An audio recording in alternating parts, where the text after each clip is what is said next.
Remember that whole guns are meant to protect you from a tyrannical government kind of thing? Well, anytime a government disarms their population, they always tell them, we're doing this for your protection. Sound like a familiar narrative? But what the government doesn't tell you is, now you won't be able to protect yourselves from us. I think we can either look at history and learn from it and do things better, or we can look at history and ignore it and repeat the same patterns. Something history teaches us is that any time a government takes away their people's guns, catastrophe follows.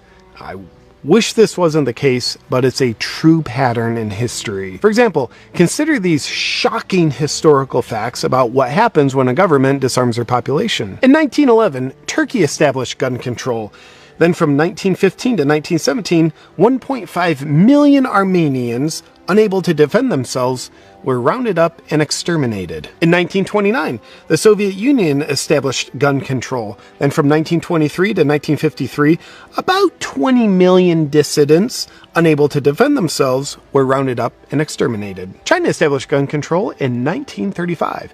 Then from 1948 to 1952, 20 million political dissidents, unable to defend themselves, were rounded up and exterminated. Germany established gun control in 1938. Then from 1939 to 1945, a total of 13 million Jews, unable to defend themselves, were rounded up and exterminated. Cambodia established gun control in 1956. Then from 1975 to 1977, 1 million educated people, unable to defend themselves, were rounded up and exterminated. Guatemala established gun control in 1964.